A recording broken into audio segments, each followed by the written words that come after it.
We're live. Welcome to another installment of the Final Scoop podcast. My name is Robert Schinetsky, the supplement engineer. Joining me, as always, is my national band of brothers, Lukasz, troublemaker Rytkowski, Prometeus Intelligent Sports Technology, Babyface looks like shit, Shane Smith, Stack.com, grouchy old man yelling from the porch, Robert Samborsky, Apollon Nutrition. Welcome, my friends. It's good to be back. How are each and every one of you doing? Good. Hello, my friend. I think it's my hair. My hair looks like shit. I have to agree on that one. Today I'm cheating my Coke Zero with some Pepsi mango. Ooh, that's treasonous, Lukasz. Yeah. The sponsor. I didn't go to the store today due to the fact my mom has her birthday. So yeah. Oh, happy birthday, Mama. Yeah, happy birthday to my mom. Yeah. That's outstanding. Awesome. For listeners tuning in on the live stream, if you got any comments, questions, queries, quips, smart-ass remarks, feel free to post them up in the comments section. We'll answer anything and everything over the course of the next couple hours that we're with you all today. If it seems like your comment is not getting through, I promise you we are not ignoring you or avoiding it. Sometimes YouTube gets a little stupid, so keep your comments, questions concise, 200 characters or less, or jump on over to Twitch, which seems to be less restrictive than YouTube does with the comments and whatnot. And last bit of housekeeping stuff, make sure if you like what we're doing here to smash the like button, judo chop, the subscribe button, and jump kick the notification bell so you get these the little emails saying, hey, we're live now and you can catch all of our antics here on the Final Scoop. Smash the button. Smash it, judo chop it, jump kick it, whatever you want to do. Lukasz, it's going to get the Green Cola sponsorship pulled. Lukasz, we can't afford to lose those dollars, man. Yeah, we're getting man. paid millions. That's not gonna happen. That's not gonna happen. Paul, happy freaking birthday, Mama Lukasz. Thanks, man. I appreciate that. Yeah. Jiffy Jank, let's go. I don't know what that little chill W. I'm assuming that's an emoji that doesn't come through. I have no idea what in the world that means. I'm not cool enough to know what that means. I think it's a cat. Chill with cat. I've used my detective abilities, and I believe this got something to do with a cat. We are live, Pete. Hey, family. Hey, JoJo. How's everything down in sunny South Florida today? Oh. All right, man. Olympia. It's here. It's Olympia weekend. Anybody catch the prejudging for the open class? I basically catched everything. So what were your initial impressions? Everybody, all the three winners, 212, Open, and Classic Physique, not as good as last year. None of them. Not one. Not even wrong? None of them. I mean, they all slipped just a little bit. I'm not saying a lot, but just a little bit. Sean Clarita was slightly less sharp, and I think that cost him. He was definitely, I actually pulled up the pictures from last year. He was, especially his back last year, reminded me of Ronnie Coleman. I mean, his back beat now the late friend of mine, George Peterson. He beat George Peterson at his basically best pose last year. This time around, he was good. In my opinion, he was still good enough to win. It could have gone either way. But where he didn't improve and maybe a slight percentage down from last year, I mean, definitely you can't say anything because the truth is Lunsford was just on a whole lot of level from last year. And I mean, from back double bicep, the legs, glutes, hamstrings, he definitely killed Clarita in that shot. Back double bicep was on and off. Sometimes he was holding water, sometimes he was less sharp, sometimes more sharp. Was very, very interesting. The last shot, I think that the very last shot that he did at night, that back double bicep was so sharp. I think he still has problems like peaking, and I think the main reason is because he's so freaking big, and he has to suck a lot of weight down just to make the weight class. I mean, I saw him guest posing about 3 or 4 weeks ago, and he was just scary. I mean, he was absolutely scary. I mean, open class scary, and that's the reason why they talk about him, moving to the, to the open class. Because if he didn't pull so much weight to make the weight class, he literally has to flatten out a little bit. I think Sean killed him on a chest pose specifically because that's where he flattens out the most. He's a little bit flat in the chest area where Sean is very, very dominant in that. But shape is. I also think that even though they're a little bit softer, just slightly softer, all three of them. I don't think it's hurting them, because I think with what happened to George Peterson and all that emphasis on being that crazy conditioning, clearly it's very, very dangerous. I mean, it's very dangerous now. So I think maybe that's going to give the slightly softer look a little bit of a better chance. I mean, slightly, it's not soft. It's by all means definitely not soft. But if you compare the pictures of Clarita from last year and Clarita from this year, it's noticeably different, especially, and he's, for example, he's most muscular. He looks like literally square. I mean, there is no V taper whatsoever, like Big Ramy has, or Bumstead has, or Lunsford. I mean, they have the V shape that just from the back, Sean looks, the V taper, the lat spread is amazing. But when he hits the most muscular, he's almost like his shoulder clavicles are more narrow than his waistline, which is kind of funny. Big Ramy, I mean, number one, the light at the show is absolutely terrible. I mean, can we hold with 212 for now? Because I just want to say my piece about the 212. Yeah, go ahead. So I think that you are missing the point here as far as the comparisons, because last year, Lukasz, I've been judging shows for 7 years. Yeah. But I doubt I'm missing the point. When it comes to symmetry and it comes to muscularity. You are missing the point here, because like last year, there was no comparison between Derek and Sean. Because Derek was off. Derek was off. Yes. And this year was a completely different game, because Derek has a completely different structure. And as you said, and as you mentioned in your view, he can't stay in weight. And as you remember, in his off season, he was like 250 or something. And even when he stepped on stage this last evening, he looked like he was like in a 250 or even 240 zone. Well, he was probably at about 225, 230, definitely. Yeah, but then he looks incredible, and especially for like 212. I would never say that he looks like a 212 guy. He was absolutely on stage. He looked like he was like 230, so he was like super dominant.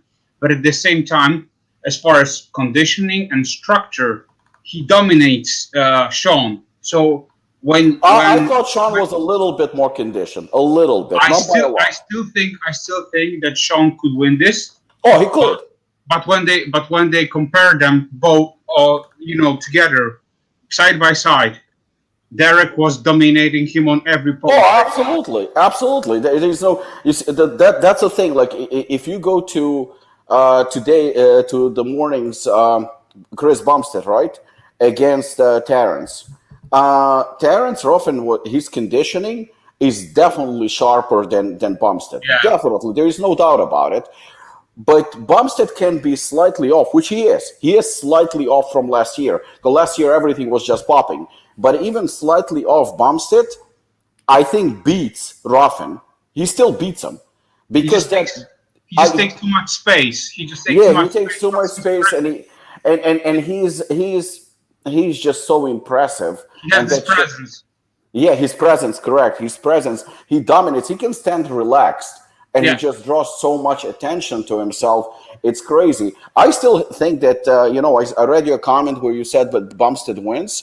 I think he wins too. I really think that he wins. It's just, I think that you have to really, like, for example, to beat Sean was not as challenging for Lunsford because, like you said, because of the shape and just the presence. It's not that much of a challenge for Lunsford to beat Sean. But it's a huge challenge to beat Bumstead. Yeah, because of course. Bumstead is just, he can be like, 5% off, and it's just to beat him is very, very hard. The men's open, I thought Ramy definitely was a little bit sharper last year. I thought so. But everybody is screaming that, a lot of people are screaming Dave Palumbo. I saw that he said that Curry is much better. I didn't see much better. I saw a little bit sharper, definitely. But once you look at Curry's legs, I mean, they hurting him. They definitely hurting him a lot. Well, he improved his legs, if I could say that. Oh, he definitely improved. Especially from the front, he Yes. definitely improved. Yes. And honestly, when I compare them from the back, even if the Remy has like this wide frame, he still lacks in flow. And I think that as far as because we need to take into consideration a few things like flow of the of the shape, and also like other stuff, such as as we mentioned, presence on the stage.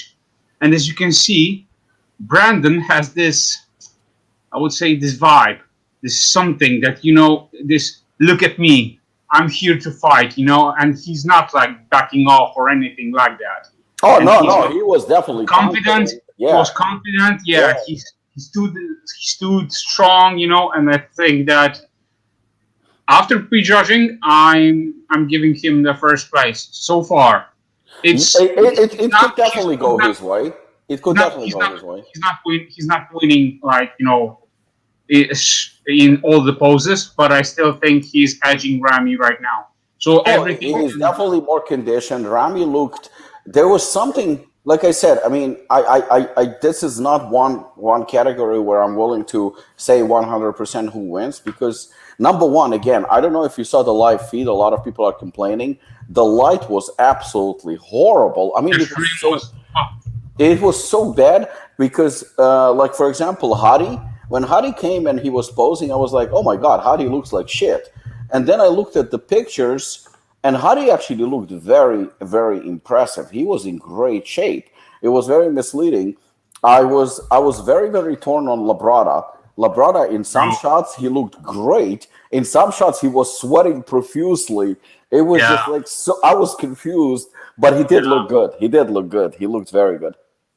I don't know what was going on with him, but he was holding some water. Yeah. When he stepped on stage, he was like, he was holding on some water, but as soon they started to like pose down and everything, he was like getting sharper. Yeah, he was getting sharper and sharper with every pose. Yeah, and then I looked at him, and he's literally wiping sweat from himself. I'm like, oh my God, this is a disaster. But towards the end, he was. I mean, he can make top 4. I honestly think that he can be in top 3. He can be. He can be.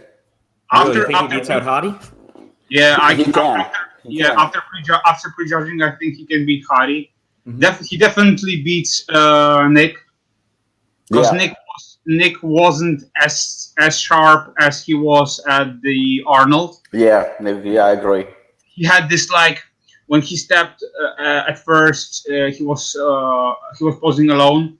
He was like he had this like slight film. And I don't think it was water or anything like this, but it was like the conditioning wasn't as good as was at the Arnold.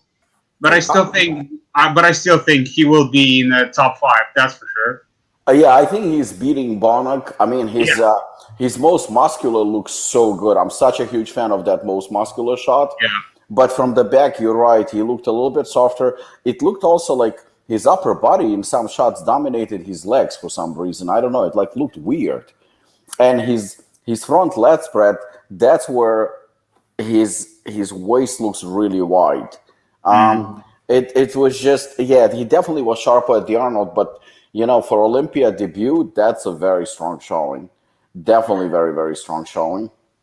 And I don't want to do like the entire like podcast about the Olympia, because it will take us like 3 or 4 hours or something. So, but I just want to ask you guys, what do you think of, what was your like a biggest disappointment as far as the show?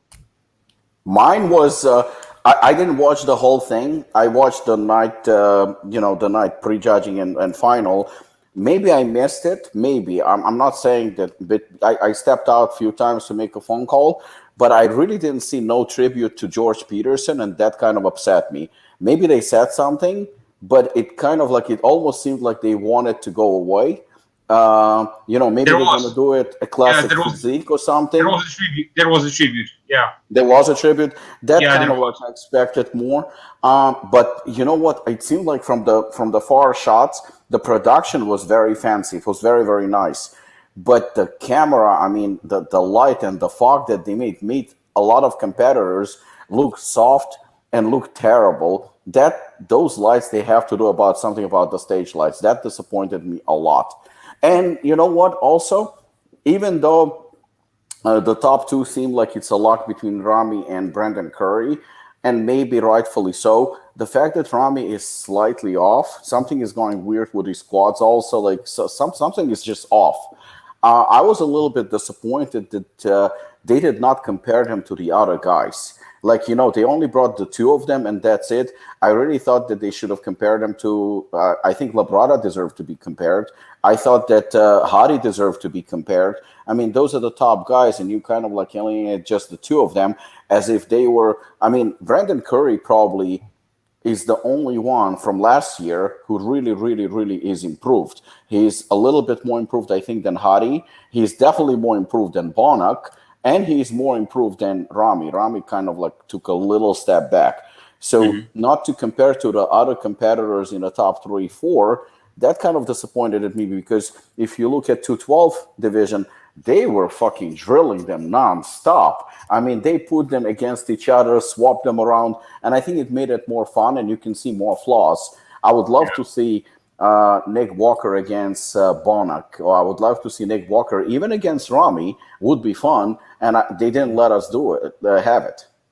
Yeah. Do you think it would be fun if they let the competitors, like, each competitor gets to call out one person and gets to just like go pose against them? Like, even if this doesn't affect the rankings, just something for like fan service and to like kind of like bring a little bit more rivalry into the sport, which might start to garner more fans. Yeah, it would bring more entertainment. It could start to get the crowd, and you could start to have some of these personalities. And I don't want this to turn into like actual real drama, but like just some kind of gamesmanship on the actual Olympia stage that day. Do you think that might help with it if they could implement something like that in future bodybuilding shows?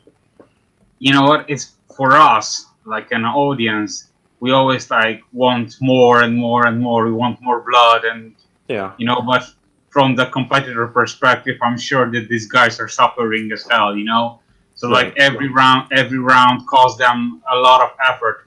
But at the same time, they also need to like understand that they are preparing for this show for the entire year. Some of the competitors just not compete in any other show. They just compete straight and go straight to the Olympia, and do this show. So at the same time, I totally agree that there should be something like this. Because when I was watching today the classic prejudging, man, they were judged for like, I don't know, 10, 15 minutes or something. Steve was like rolling them over and over and over, doing all the runs. So that was good, because every guy had the chance to like, stand, close to Chris or Terrence or Brion or any other guy. As far as like 212, I also think that like the guys were super conditioned, and every person had a chance to compete with other person. But I just want to say one more thing, and I'm gonna shut the hell up. My biggest disappointment is Keon Pearson. Oh yeah, bro. I don't know what the hell that this guy did, but bro, everyone was like picking him for like top 5 or something like this. And he has what it takes to win the whole thing. Bro, he placed 14. Yeah, he looked. He did not look good. He looked like a water balloon or something like this. I don't wanna diss the guy because maybe something went wrong with his prep or anything or something like that. I don't know. Yeah. But everyone was counting that he's gonna be super sharp, and because he has a crazy genetics. He can do like a lot of damage. But years ago, Dennis Wolf competed at the Olympia, and something went wrong with his prep, and I believe that he was already had like a huge hype, but that was just like the beginning of his career, and everybody said that he's going to be a top 6 or something like that. He ended up being I believe also like 14th or 15th. I mean, like really, really bad placing, and he did look pretty bad. The following year, he came back, and he arguably could have won. I don't remember exactly what year it was, but he was never compared to Jay Cutler. Jay Cutler won, but he was giving Jay definitely a run for his money. He just looked unbelievable, and I was in the audience, and everybody was screaming Wolf. It was just something chaotic, but he never got a chance to be compared. It was almost like they were protecting Jay, and at the end, Wolf placed fourth. And I thought that there's gonna be a riot in the audience. Like I thought that like the audience is gonna fucking destroy the judges. They're gonna kill them. It was actually so funny. So hopefully that's what's gonna happen to Keon Pearson, because he's just so good that seeing him out of top 6 and out of top 10 was just shocking. I couldn't believe it how bad he looked. He looked like he was off season, like very, very deep off season. But I can definitely see what you're saying. I mean, a lot of things that I think that need to be improved. I don't know if you watched 2 weeks ago. Sergio Oliva made a very, very, very good point. Extremely good point. Like the posing at the Olympia level absolutely sucks. I mean, it's terrible. They don't pose. They don't practice posing. There are no posing routines. I mean, back in the day, they used to hire actually professional choreographers. Jay Cutler sucked, but then he hired Oksana Grishina, who was the Fitness Olympia. He actually hired her to help him. That's what I respect about Jay. If he sucks, he goes to a drawing board and he fixes it. Mm-hmm. And Jay's posing got so much better. These guys worked on their posing. They were hiring dancing coaches, ballet coaches. They were practicing, and the posing routines were so beautiful. The music was selected. Right now, guys are just hitting poses on stage. It's boring. It's stupid. It's not entertaining. It lacks class. And Sergio Oliva at the Arnold Classic, I mean, his posing routine is always so good. I mean, he's a good, very, very good poser. So posing routine is supposed to be judged. So it actually supposed to be muscularity, symmetry, the posing round, and then obviously at the end, the pose down and whatnot. So you have like 4 rounds where you're actually supposed to be judged. You're supposed to be judged on that. So say, for example, like, maybe Sean Clarita, considering how much muscle he's packing on his small frame, he can win the muscularity round. But when it comes to, say, for example, standing like against somebody like Lunsford, he's definitely going to lose the symmetry round because that's a given. But then you have a posing round. So what's the point of, Sergio Oliva made a point. He was practicing the posing routine for so many months to make it perfect. And he's amazing. And at the end, he lost the posing round to Ian Valliere, who is probably one of the worst posers ever, and he admitted that he's pretty bad, and he lost the posing round. And, it just goes to show that, something has to be done about it, because Sergio says, like, listen, I mean, no disrespect to anyone, but, what's the point of me practicing, killing myself in front of the mirror, spending hours and hours and hours trying to come up with fun routines for the audience, if at the end, it's completely irrelevant. So they definitely have a lot of room to improve. Yeah, 100% agree. I'm on mute. There we go. I was going to say, it'll be interesting to see if the 3 winners from last year retain their major titles. But what time is the final? The final show usually starts late, like 8 o'clock tonight or something, 9 o'clock? 7 my time, so I guess it's 6 for you? 6, yeah, 6 our time. Okay, we'll see. Oh, it's fucked up my time. Hey, Brooke, how's it going?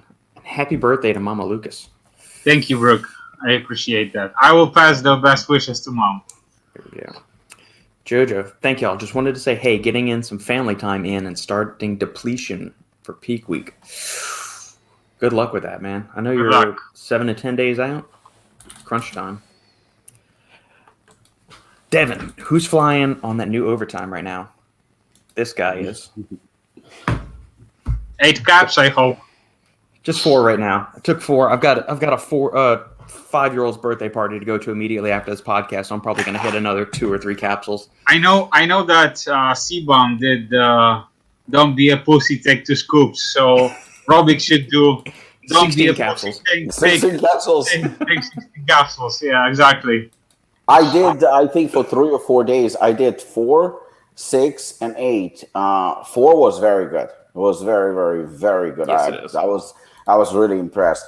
8, I made sure that I timed it right, so I took it like early in the morning. So 8 kept me going and going and going. And actually, I agree with TJ's review that he did. It's definitely not the crazy hard hitting. Maybe because I reduced the alpha yo. Maybe that's the reason. So it's a lot more smooth, but still like less forever. It kept me going like the whole day. I took 6, and 6 felt a little bit closer to 8 than to 4. But I think I think it definitely has to be taken on. Depends on what you have planned through, for the day, and that's how you time it. And also depends what time are you taking it. Yeah, absolutely. Yeah, I wouldn't. I took it early in the morning, 8, and I was like great throughout the day. I think if I took it anywhere after 5, 6 p.m., there would be an issue. Yeah, you'd be wired. Zandandito, say your body is fully saturated with betaine or creatine or something else. How long does it take to lose saturation? Generally speaking, if we're talking strictly like betaine or creatine, a couple of weeks. 3-4 weeks probably, but also you're going to have your diet is going to affect that degradation rate, and how's your training status and things like that. So if I take, for example, creatine, if you eat a lot of red meat in your diet, you're still getting some creatine in each day, so that's going to slow the degradation rate in your muscles. Same thing with betaine. If you're eating a lot of beets or beet juice and stuff like that, or other foods that are naturally high in betaine, that's going to slow lengthen how long it's going to be before you completely drop out. So if you can't take it for a week or two, don't worry about it. If you can't take it for a month, then you're probably starting to lose some stores, but that's fine. We're in this for the long haul. I wouldn't look at it as, you go off of it for a month, you've lost all your gains forever. It's not that big of a deal. What was that you just held up, Lukasz? It's something from Apollo to Gemini. I can't see what that is, though. Oh, yeah. There you go. Betaine powder. There you go. Stands close to me, as always. Follow up from Paul. Have you ever checked out Cold-Blooded Nutrition Survive? I've never even heard of that brand. Let's pull it up. I hadn't heard of it. I checked it up. It's not bad. Looks pretty good. I'm amazed at some of these new brands that people can find, though. Yeah, I don't know how they... All right. So many right now. Iron supplement. After this one, I wanted to talk with you guys about one formula. Yeah, we got a couple of them to go through. All right, Cold-Blooded Nutrition. Am I missing something? Shane, do you have the link, or can you put it in the private chat and then I can pull it up or something, or send me the link? Oh, I looked at it a few minutes ago. I'll see if I can bring it up again. Because I just typed in Cold-Blooded Nutrition Survive, and I didn't get anything. Just type in Cold-Blooded Nutrition. I did. Came up on the first one for me. Porn site. I don't get anything. Watch, I'll show you what came up online. They're giving you what they think you want to see. Cold-Blooded Nutrition Survive pre-workout. No, just type in Cold-Blooded Nutrition. It came up straight away. Okay. Animal fun facts: cold-blooded and hot-blooded animals. You just seen too much current events. They were like, Shane wants to do supplements. Where the hell is We're gonna give him. This is the first result for me, but I just sent it on the chat. There you go. There. Okay. How do you people find these pre-workouts? Is this? I guess maybe they're in brick and mortar stores. I mean, I loved dinosaurs when I was a kid. All right, let's see what we got. Oh, Jesus. Okay. 39.99 pounds.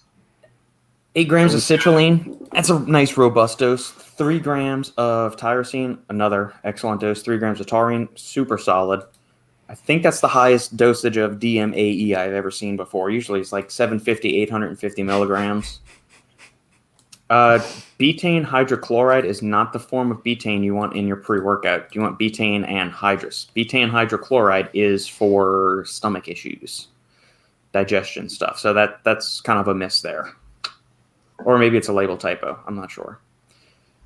Caffeine, that's solid. If you like that much caffeine in your pre-workout, that's super solid. So you're getting, this is 500 milligram pre-workout. There you You're go. also getting, I was sitting there thinking, why is it 445? yeah, you're getting another 500 there. Yeah, 500.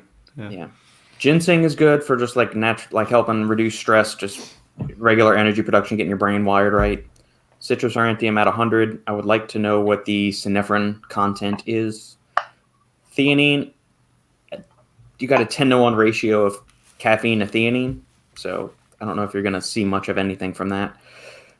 400 micrograms of huperzine. That's on the high end for my personal preference. I'd like 200 microgram max. I mean, 400 is within the safe range because they've used up to 500 micrograms, but that's in people that have Alzheimer's, that have serious degradation of the cholinergic receptors in the brain and all of that. So to be fair, most of us are getting pretty up there in age. We're getting close. So, I mean, all in all, it's a really, really well put together formula. I like it. I just betaine hydrochloride. I need some clarification on that. I would need. I have to imagine it's a typo, wouldn't it? I mean, we had that. Remember with Hooligan? Yeah, we had that. Yeah, sometimes like it's just I think that considering how well it's dosed, I mean, it seems like a good formula. I am pretty sure that this is a typo and this is like just a mistake. Yeah. If anything, even at a half scoop, even if you're taking just one scoop of this or half serving, you're still getting full dosages, on citrulline, tyrosine. The caffeine, you're going to come in at 250 and 200 micrograms of huperzine. I mean, you'll be good with that shit. I don't know if I'd seen tyrosine at 3. I've seen 2. No, Unbound has a 3. They have 3? Jesus. Yeah. You sure? That's big. I'm pretty sure. That's big, man. I've seen somebody else at 3. I just forgot who it was, but I saw it 2 or 3 times. I'm actually very curious, Robert, your opinion on guarana. I mean, it looks good on the label. And it looks fancy to people. It's huge in Russia. Like, I mean, it's like pretty much almost all pre-workouts or products, they have it. The reason why I have nothing against it. I think it's fine. It's just the combination between this and caffeine anhydrous, I don't see any benefits. Like, I always see, because I do it quite often, so I see benefits, say, for example, citrate and anhydrous, or anhydrous and dicaffeine malate. So I can see the reasoning behind it. All 3 combined, I love too.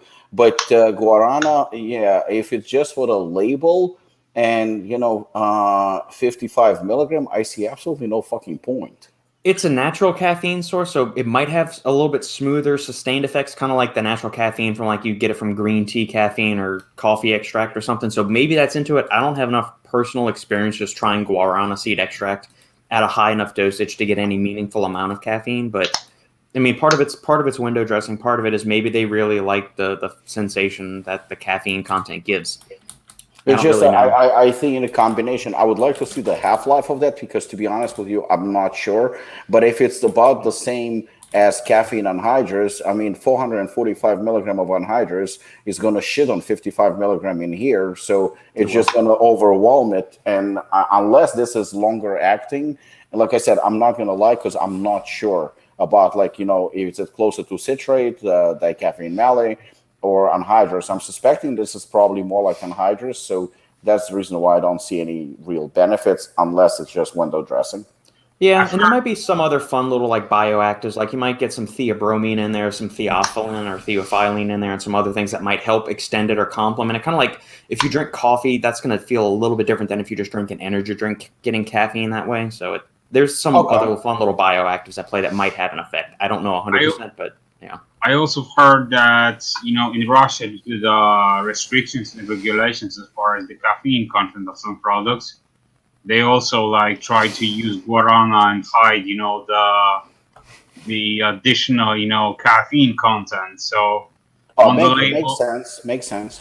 Yeah, so on the label it's they put as, let's say, 100 or 150 milligrams of caffeine, while they also include guarana, which also gives another 100 and 150 milligrams, which gives you in total 300. I actually think you're right. That makes sense. Good insight, Lukasz. Very good insight. All right, let's see what the. Okay, so he saw Review Bros talk about it. That's where. So that is Survive. Honestly, first time seeing the brand. Yeah. Yeah, never heard of it. Food Nutrition Survive. They're American or British? It's UK. UK? Yeah, it's UK. The price is in pounds. Yeah. This So- is Anandito. Yesterday at the gym, an employee there told me I was an inspiration for always being consistent and there for 2 to 3 hours every time. Well, yeah, consistency is key. And I know you've gone through a rather pretty dramatic weight loss, too. You've lost, I want to say, over 50 pounds of weight loss you did, Paul? I mean, yeah, that's serious anytime you lose that much. Hey, man, props to you, Yeah. There's a lot of people that jump on and off and never can maintain their weight loss. So if you're still going strong, man, yeah. And you're listening to us as well, so props to you. The 4 thought leaders of the supplement industry, game changers, thought leaders, titans of industry. That got paid by Brooke. None of us are at the Olympia though. I would have liked to have gone this year. Look, We're bigger than the Olympia. We're such game changers. We don't even need to go to the Olympia. That's what it is. I mean, Well, honestly, I'm hearing really good feedback as far as the Expo that was like last week. The Arnold, Mm-hmm. many people said that it was a big success. So I'm really excited about the things that are like changing for good. I've heard that vendors didn't have like any issues, and exhibitors were happy about the amount of like booths and so on. So that's awesome. And I also got some feedback from Alex that the Yummy Sports rep. And he mentioned also that the Olympia event is going really well, and the booths are also booming. So that's pretty awesome, So I'm excited because we are gearing for the FIBO next year. So April. Yeah, So gonna be there. You know what I think? I think the changes at the Olympia have to do with the fact that the new owner, Jake Wood, he loves bodybuilding. Like he's like a little kid. He's such a fan of bodybuilding. I mean, he's the one who basically single-handedly saved women's bodybuilding when NPC, IFBB, the previous Olympia owners basically destroyed it. I'm not saying that I'm a fan or not fan. It has nothing to do with that. But they were obviously, sidetracked and I would say disrespected. Jake Wood was the one who saved them with his Wings of Strength and was giving them away huge prize money, giving the winner a brand new car. I mean, it was all out of his own money. He's a wealthy man, but nevertheless, he was just spending money. He was not making money. He really loves and cares about the sport. And I think, getting the Olympia from AMI, who was just a big corporation and all, in it for the business, not for the love of sport, I think you can already see within a year huge changes that even in the middle of pandemic, even in the middle of all the bullshit that's going on, this guy is making a difference. He really cares about the sport. And I think that's the reason why the Expo and everything is so much better. Yeah, that's what I'm trying, to say, that, changing gears is one thing, but at the same time, we need to take into consideration the flu. I'm not gonna use the other term, the flu that is floating around, and that everything is messed up due to this stuff. So yeah, and they still pulled it off. So yeah, that's a big accomplishment. They already announced that the next one's going to be in Vegas. I mean, they're planning for 20. Yeah, that's what I've heard, yeah.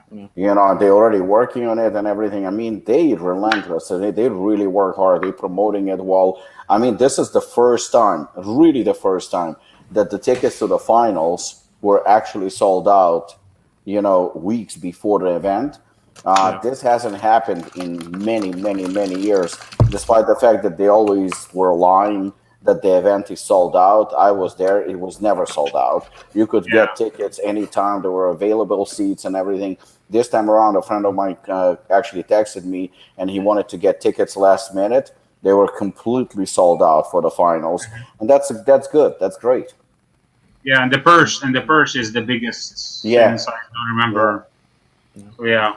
The only person I had talked to so far about the Expo, his one quote was, "Nothing brewing turnout was okay. Expo was super small." So that was the only text I had gotten from somebody that was on the ground there at the Expo. I talked to Alex and he said it looks really good. It's cool to be back. And I was like, great, but how does it compare to the last Olympia? And he said it was noticeably smaller than the last Olympia he went to. And that's why I was like, because the last couple Olympias I went to, I was sort of like, they were a bit underwhelming. I wasn't planning on going in 2020. Fortunately, it didn't matter anyway. Right. Yeah. Or even at the last Olympia I was at was 2018, and it there was way too much space between the booths. I mean, it was nice because you could actually walk. You weren't nut to butt with everybody like you are at the Arnold in Columbus. But I mean, it just seemed like it was dead to a certain degree. 18 was like a bit quiet. I was like, oh shit, this sucks. I didn't have much to do. Yeah. And then I was like, I'll give him a chance. 2019, and I went back and I was like, oh my god, it's worse. So like. They just didn't give a shit. The organizers. I still don't think they as much as that guy likes bodybuilding, I don't think he probably has much.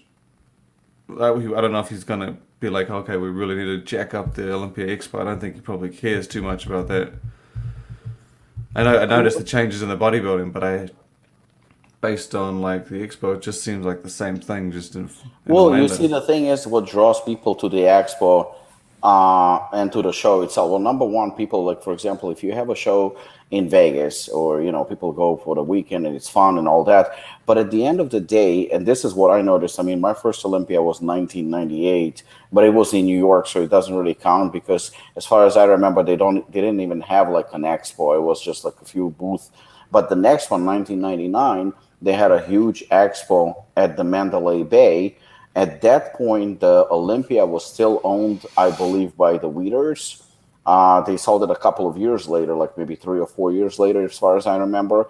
And when they owned it and, people that were in charge, it was fun. It was like really, really a lot of fun. Number one, the way they structured the prejudgings and the finals and all that. I mean, I don't remember the exact details, so I don't want to lie because I just don't remember. But what I do remember, you could like walk in, and back then when you had the superstars like Les Wheeler, Sean Ray, back then Nasser Al-Sonbody, and all those guys that you came to see them because you were a fan of bodybuilding.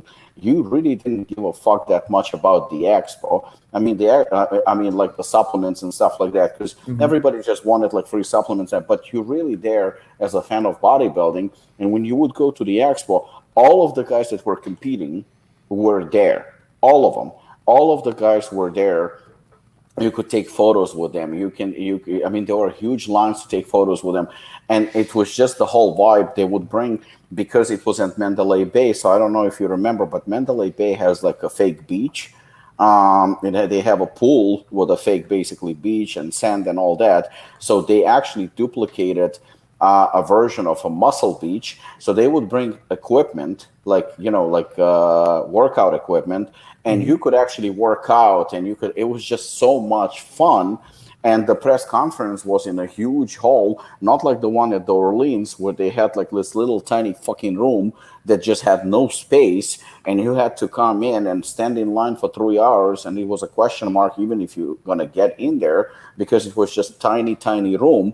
And at Mandalay Bay, they had like this huge fucking venue, and anyone could get in, and they were walking around with microphones, so you could ask any question that you wanted. And, the athletes would take off their clothes and they would pose down. They would call each other out. They would answer all kinds of questions that were very, very unpredictable. So it was just a lot of fun. Once AMI took it over, all of a sudden you would go to the expo and you would hardly see an athlete at the show. Very, very, very unusual, partially because of the timing. You have Friday night prejudging. And then you have Saturday night, you have the final. So obviously the athletes are making adjustments with the sodium, with the food, with this, with that. They have to prepare for the show. So it makes it almost impossible for them to be there on Friday.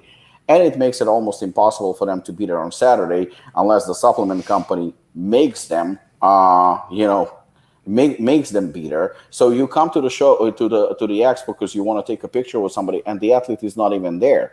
Nobody's there. And the supplement companies, it's very, very predictable. A couple of samples, a couple of shirts and stuff like that. And towards the end, like Shane said, it was worse and worse and worse and worse. And even mega companies like Muscle Tech, I mean, the last couple of years, I didn't even see them there. A lot of companies would not pay the money because, number one, the cost was... Optimum pulled out, I believe. Cellulcore pulled out. Yeah, Cellulcore, because it's not worth it to pay all that money. You can put money into fucking social media advertising. It's going to be a hell of a lot less, but your market is going to be a hell of a lot more. And let's face it, nobody cares about the supplement company. And the companies have to bring shitload of samples and stuff like that, and to bring the staff and everything. So they slowly were like getting worse and worse and worse. Right now, it just seems, I don't know about the Expo because I'm not there. I don't even care if it's a good Expo or a bad Expo, as long as it's fucking organized Expo and it looks kind of like more decent and structured, and so it looks like somebody gives a damn. I think that the brands are willing to spend the money to do an Expo, even though like it might not give them a great return. But the Expo has to be good. Yeah. FIBO is a great example of that. They're probably not going to make back everything that they spent, but they're willing to spend it to get that extravaganza. And like you were saying, I feel like they've always relied on the fact that like, oh, people are coming for the Olympia, then they'll go see the Expo. But you should be able to make that an event without the bodybuilding. You should be able to take away the contest and people still want to go to the Expo. Like FIBO. Like many other shows, even outside of our industry, they got Comic-Con. Like they don't have, I mean, they probably have some gaming contest and stuff like that, but like it's not a 50-50 attachment type thing. The Olympia should be able to detach from the bodybuilding contest, and you still have a huge audience. Absolutely, but like you said, right. I think that they focus heavily on people coming to see the bodybuilders and then being like, oh yeah, we'll go check out the Expo. They're there too.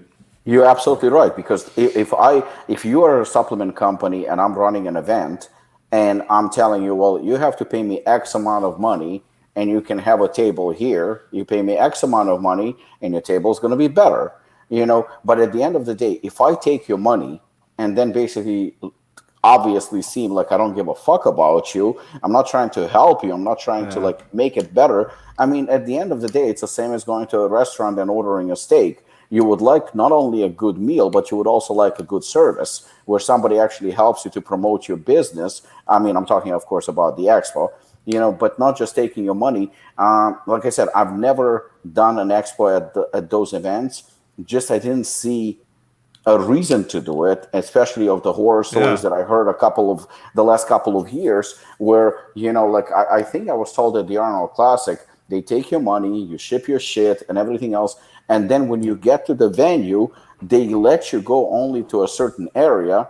And then from that area, you have to move the shit. Nobody is going to even help you to set up. So there is nobody actually to provide service for the shitload of money, tens of thousands of dollars that you pay. Like, I keep thinking about this again and again and again, where Mark Glazer one year, he likes to brag. So he bragged that he has like the best spot at the Olympia. Like he has a great spot and he spent, I don't know, like $100,000 or something. And he was bragging about it, that he has an amazing spot for his booth. So I get to the Olympia and his booth is worth dick. It's not worth anything. Do you know why? He was right. The positioning of the booth was... to Bang? He was next to Bang. I remember that. Oh my God. Yes. And the Bang fucking booth was like humongous. And it was elevated platform, which it was four. Yeah, yeah. Four, was it not? Yeah. And it made it look NutraBio like it doesn't even exist. And Bang hired so many fucking girls or strippers or whatever the fuck they were, and giving away free shit, that everybody was gunning for the Bang booth with their backs to NutraBio. So NutraBio looked like part of the fans that came to watch Bang. It was completely destroyed and overshadowed completely. So all that money was absolutely wasted. And again, it's not Mark's fault, because Mark actually wanted to promote his brand and he invested a lot of money to do it. But he would be a sucker to come back and do the same next year, which actually he didn't, as far as I remember. But, you can't treat people that way. They give you $100,000 regardless if the company is big or not. $100,000 is $100,000, and then you're basically like you're taking the money and telling them to go fuck themselves. Right. Gerhard was at the O yesterday. A lot smaller, but it still felt crowded. The loud music is everywhere, so to talk to anyone, you have to go outside. Yeah, that's what I despise. Like, Bang is obnoxious. Like, the Bang booths, when they used to have them at the Arnold, the music is so loud. It completely to your point that you were talking about earlier, Robbie, with Bang and the NutraBio booth next year. Their music is so fucking loud. I almost wish they would, not allow the bands to set up speakers and music and all that shit. But, and that detracts the whole point of the Bang booth is the girls dancing on stage. How are they going to dance so well without loud music, Robert? Well, that's what I was getting at. You need to understand you'd lose the Bang that, girls at that point. Yeah, and if you don't have loud music, they're not going to be that pumped to dance. And they're not going to dance from 9 to fucking 6 like they do. And then they're not going to show up, and everyone's going to be sad, and it's not going to be an expo. Okay? You know what? You need that. You need that. For many years, when we were doing booths at the FIBO, we always had at least 10 booths that were in the same area, and every booth had its own sound system and so on. So it was always loud and but it was. But back in the days, it was completely different show. It was more like a trade show instead of just people visiting your booths and just checking the stuff and so on. Nowadays, it's a bit different. So, 2 years ago, when it was the last FIBO, we presented a completely different format. So we've made more like a circle. Mm-hmm. That was at the FIBO, and the booths were attached, maybe I would say together, and in the middle of the circle there was a meeting room where you could meet with your partners, clients, and so on. Mm-hmm. And all the booths were closed. So when you walked to the, for example, room, it was completely silent. So there was no outside music and so on. So you could speak with your partners and so on. So that was a pretty cool option. So yeah, but I remember when one year we had a booth close to Bang, and you should see the amount of people. There was chasing the cans. and the naked girls, that was dancing on the stage. So yeah, we had to always use umbrellas or something just to make sure that you didn't get messed up with a flying can or something. Yeah. But that shows also, like Shane said, it was a very good comparison with FIBO. FIBO makes Olympia look, even Olympia at the highest level, makes Olympia look like fucking amateur little expo that is worthless, because FIBO is so fucking huge. But, I mean, I only been to FIBO 1 year, so it's hard for me to judge. You guys know better. But FIBO was so organized, so well, everything. It's so fucking well distributed, with the booth and the levels and different. I think they have different floors, right, Lukasz? Yeah. Fucking ridiculous. Yeah, it's gigantic. I got fucking tired walking. Bro, in total, you got 12 holes, so you can imagine, man. Yeah, it's just so big. Like I said, it makes Olympia look like shit. But it's even usually when something is of that magnitude, it's so big, you would expect that it would be unorganized or it would be chaotic or something like that. No, walking was easy. Talking to everybody was easy. Meeting people was easy. It's such a pleasure to be there. But it just seemed like the event was so well planned. I was absolutely shocked at how good it is. So, obviously it's doable. Yeah. It's spacious. Yeah, very spacious. And like Lukasz said, the booths aren't everyone doesn't get this. If you want something different, you want something sky high, you want a fucking chandelier, you want a circle, you want to do rocker, and they had a whole basketball court and you can walk through. You want to get something going, you can do it. The chandelier were the best. Yeah, they had the tank, didn't they? Yeah, man. Grenade That's brought the next tank one. out? Grenade, No, this yeah. was another brand. Oh, okay. Was it when they launched that series? GN. They did that series. They Yeah, had some sort of military vehicle. yeah. But yeah, it's just nice. It's different. And it It's just shows, great. and there's not like a bodybuilding show attached, so you know that people that are there are wholeheartedly there for sports nutrition, supplements. Like there are different categories in other halls, but like Yeah. they're there for that. They're not there to see bodybuilders. Right. As you mentioned, everything is organized. So every hall has a different, thing. One hall has only gym equipment. Other hall has like plant, vegan, and so on. The other stuff has like only sports supplements. So Technology. yeah, Technology, every equipment, person, and and the best part of it is that you get a catalog that is It's ridiculous. it's like this. I never Is went that- to any of the other halls except for the Yeah. one that was like, I think it was like functional food, like across from the supplements. But that's only because it was across from the supplements. I never bothered going into those other ones because they were just like. I went to the ridiculous. one with gym equipment, and I was absolutely shocked. I was shocked. That fucking room was like there was equipment that I didn't even know what the fuck it is, but it was like from all over the world, from China, from Germany, from Italy, from everywhere, and it's so impressive.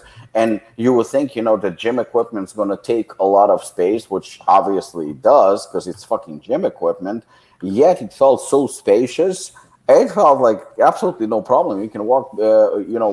Every company had allocated space where they would not be like right next to each other. There's a little bit of space just to create that comfort level. You can test all the equipment and everything. You can talk to representatives. Just everything is done. It's just very well planned, and very well executed too.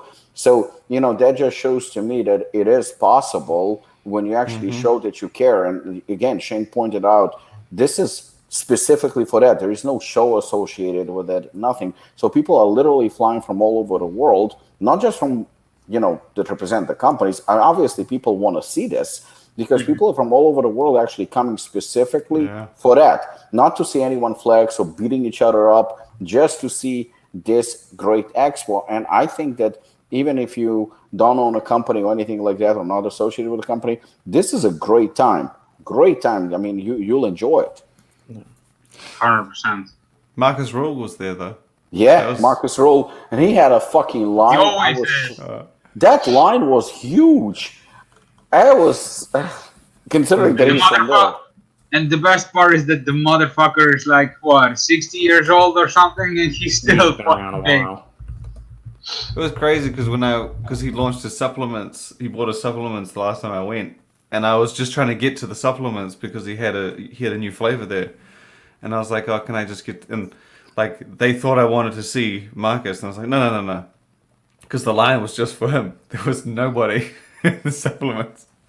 I was like, dude, can you just jump Marcus? I just want to see the protein powder. Come on, guys. Okay. So simply too deep. How's your day going, gentlemen? Fantastic. Thank you for asking. very good. Yeah. Just got some Ecdysterone in. Going to start it in a week or so. Any recommendations, tips, and tricks? Take it consistently. Take it daily. 500 milligrams before or after training, preferably. With Anything else meals to add, Lukasz? high in protein. Yeah, I was going to say anything else you want to add, because I know you've messed around with it a good bit. With meals high in protein, definitely. There you go. How much you said? 500 milligrams daily? Yeah. Yeah, I would start with that. Yeah. Actually, holy son of a ball sack. 234 pounds in 10 months. God damn. I thought it was like 50 to 100 pounds. That's amazing. Amazing. Zadandito is Paul. His name is Paul, right? Yep. Man, much respect for that. Yeah. Yeah, that's impressive. Crazy. Okay. Creamy. Can you go over a lock and load from Gorilla Mind? Sure, we can. So many people are like raving about this brand. Yeah, I mean, Derek's got a big YouTube following and all of that stuff. I mean, from like the pre-workouts I've seen that he's released, those have been very well dosed. So I would assume this is too. Pull this up. Okay, vitamin E, zinc, selenium, D3. So we know zinc and D3 support natural, healthy testosterone production in here. Nitrosogene, 1,500 milligrams. That's the full dose on that. So that's going to support blood flow to all regions, even the nether regions of the body. Pygium, 200 milligrams of that's good for prostate health, and helps reduce benign prostate hyperplasia, so BPH. It's also got some other anti-inflammatory effects and helps reduce cholesterol in the body, so that could benefit overall cardiovascular health. That's good. To my knowledge, there hasn't been any specific studies on lecithin and increasing overall semen volume, quality, thickness, any of that stuff. Lecithin's got a bunch of fun little phospholipids and stuff in it like that. People also take it for, what is it? What do they usually take for sunflower lecithin for? Phosphatidic acid. It's got good stuff in there, so it might help with mTOR and overall muscle growth. Lyseine's got some immune boosting properties in it. Are any of these like super seriously rooted in increasing actual semen volume? Nothing to which I'm aware of, but it's going to increase overall blood flow throughout the body, including your man parts. And you've got some stuff in there for prostate health. Oh, I didn't realize quite what this was. Now I do. There you go. So the erection quality, blood flow, and more pleasure in the bed. This is the shooting ropes product. For shooting ropes. Yeah. He must have heard us. He did, man. See, I told you, we're game changers here, man. Game changers. Son of a bitch. We were too slow. So, overall, all of this stuff, there's good ingredients in here. The lecithin, there's not much research on it there. At least in the realm of supporting male fertility, erection quality, semen volume, and all of that stuff. There's other cardiovascular benefits for it, absolutely. But I think the dosage for lecithin, at least if you're looking at it from like the phosphatidic standpoint, phosphatidic acid was like 15 grams of sunflower lecithin is what you needed. And that was once or twice a day. Lysine is an amino acid. You can get that from a bunch of stuff, amino acid products, dietary protein powders. Any thoughts on this, guys? Kudos to him for doing a ropes product. He should have called it loaded ropes. Or like loaded load, thick load, lock and load. Honestly, it makes it sound like a pump supplement. I like the name. It needed to Massive be more. load? Because the thing is with these six supplements, like these kind of sexual health supplements. Yeah. I like how on the nose they are. Like some of the names are just so like, guys, come on, don't be stupid. Right. He should have just called it Pearl necklace. like Something. thick load, or just load. Nah, because then it can suggest other. You could think it's like a GDA or something. Or just say Jizmore. I don't know, just big, something. No one's gonna care because it's not like anyone who is gonna be like, oh, that's a gross name. It's not like they're going to be the ones buying it anyway. Someone who sees it and goes, thick load is going to be like, I fucking want that. Yeah. It's good on them. Yeah, it's a new product category that we haven't seen much of, at least. Maybe there's some like shitty brands on I don't think I've ever seen it. Amazon or something like that. Some customers will be confused and they will say, oh, nitrogen, this for pumps. Yeah, pumps. You could use this as a pump supplement. Sure, why not? 30 servings, $40. Yeah, pumps. You got lots and lots of pumps all over the place. Yeah, man. But yeah, this is. All of his formulations that I've seen to date are all pretty solid. So there's nothing for me to think otherwise. I've got some minor personal quibbles. Like I think some of the huperzine dosages on his pre-workouts are a little high. So we can go here. But overall, if you're looking for something, you'd be hard pressed to do worse. I haven't tried any of this stuff, but I've heard. I haven't, but I've gotten a shit ton of questions about the thing. So I believe he was the first guy that presented Ecdysterone. in the major audience. I think he was probably one of the first that launched the Yeah. Ecdysterone product. Yeah, I mean, like, this lineup here is super solid. The Kana, that's a little high for my preference. I mean, especially depending on the standardization of the extract and whatnot. Huperzine, I've made that clear before. I'm not nuts about that being the regular dosage that somebody takes. Everything else is very well dosed. You got, solid dose of creatine, citrulline, tyrosine, agmatine, all that good stuff. The ass-kicking alkaloid from Rhodia durensis. Bro, you still can be a pussy and take a half a dose. You can do that too. So, but yeah, if you're looking for help in the rope shooting department and every night, it's Yeah, man. it's hilarious that Cream on her brings up this product. Yes, it's very apropos. Very coincidental. Maybe he suggested it to them. Maybe that's the name of the product.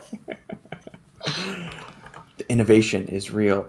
It is real. I'm not going to lie. People say the supplement industry lacks innovation. It's the next I frontier. give you more voluminous loads. There you go. I'm not really sure if it's the fact that you're saying that phrase, Shade, or the New Zealand accent and how it sounds so proper and everything. But it's It does not sound proper, I can assure you that. British accents do.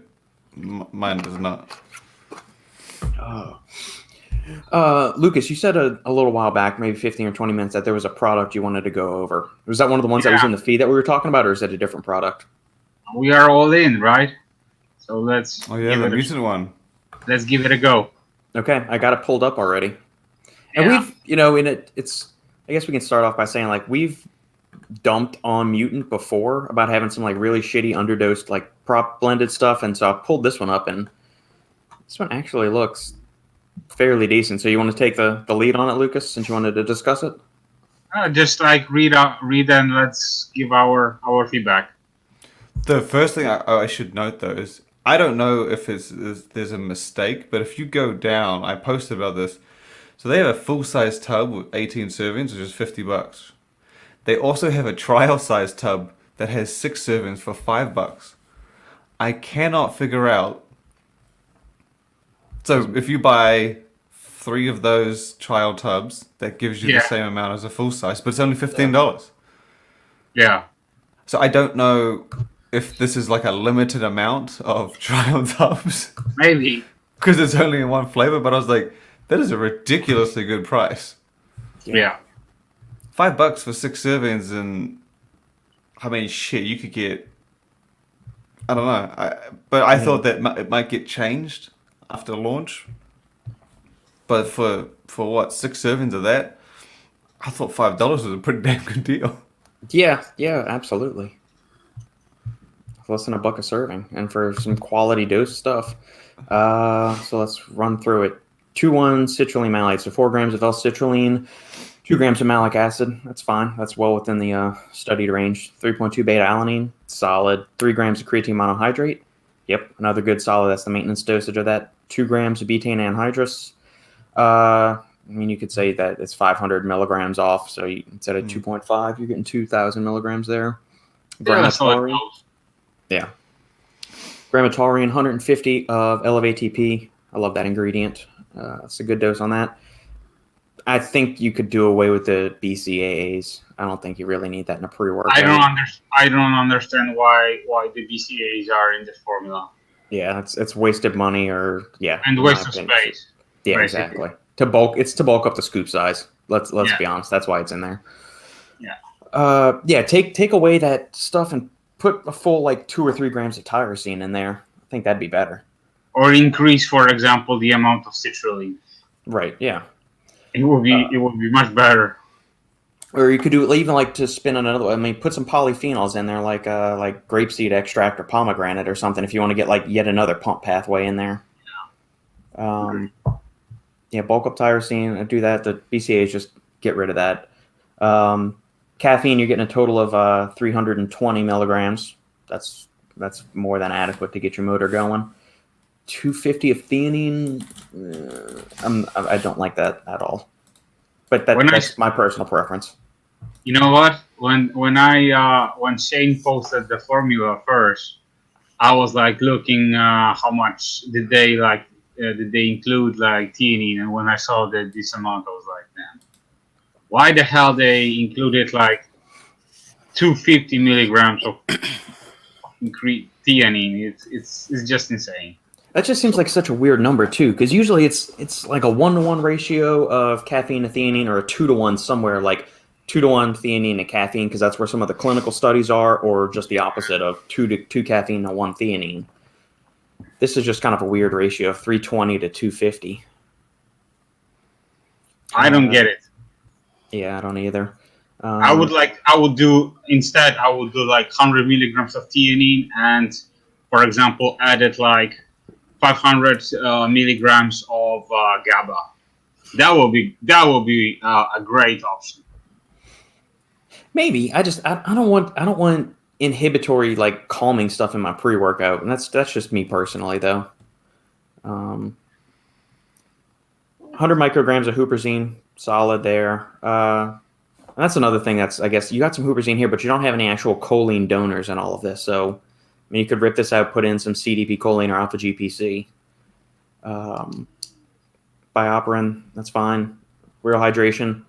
Aquamin is a good source. Himalayan pink salt, yeah, it's fine.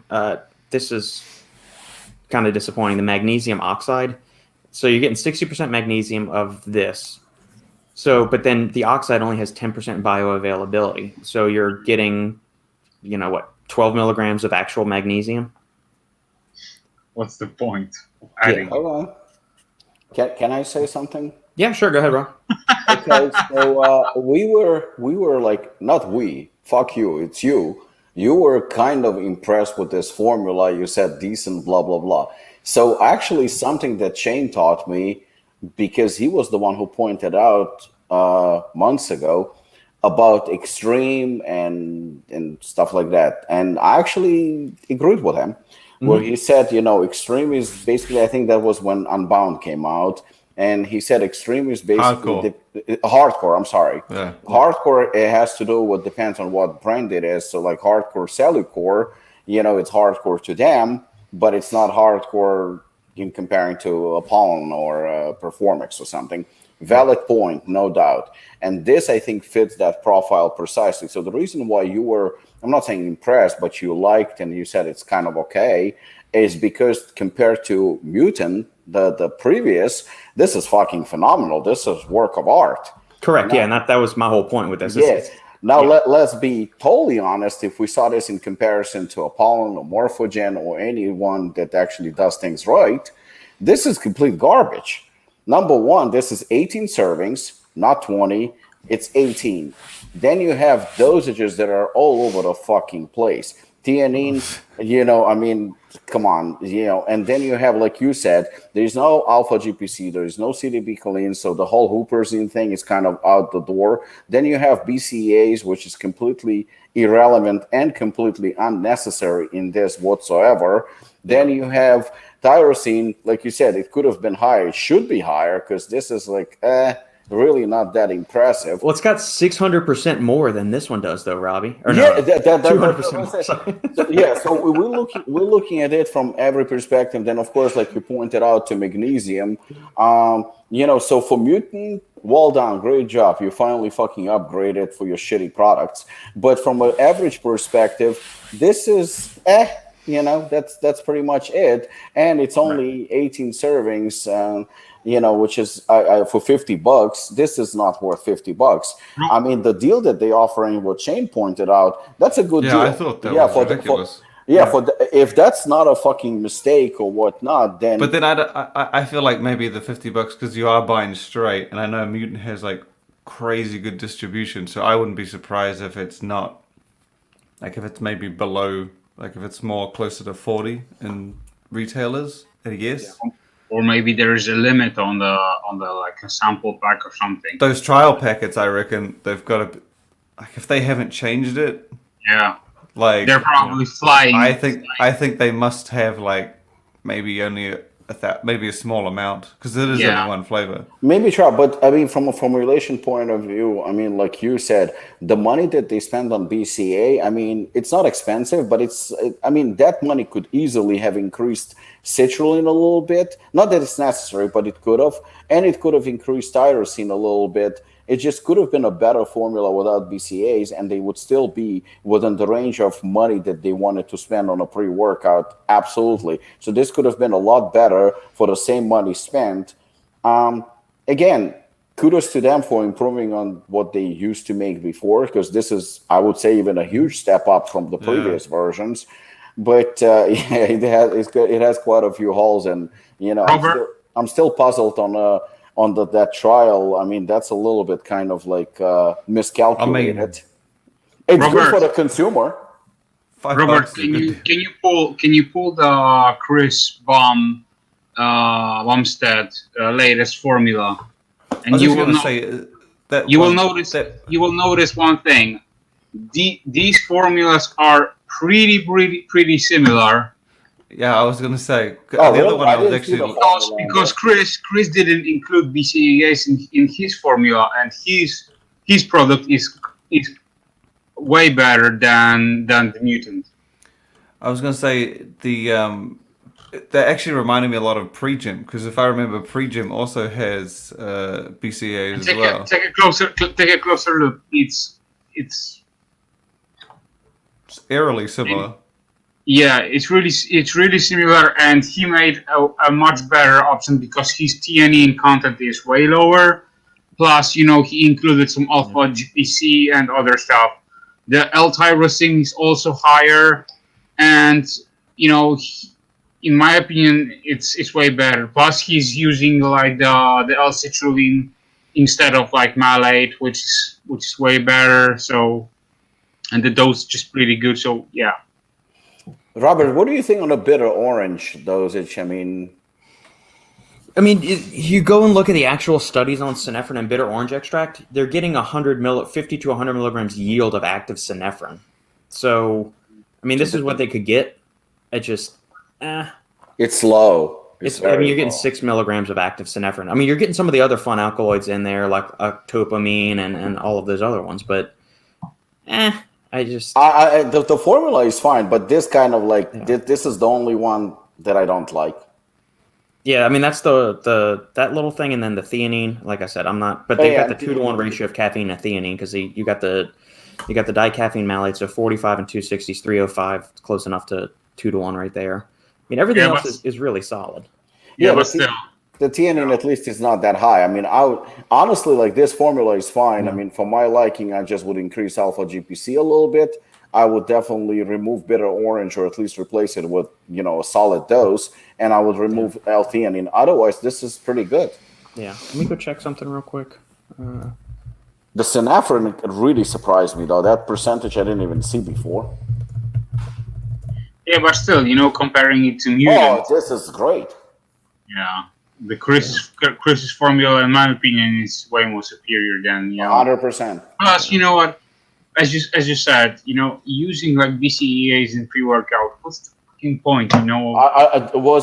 Shane was that Jim Stepani who started the whole thing with the BCA in a pre-workout, or somebody before him? I don't know if he started it, but he was probably one of the first that used. Yeah.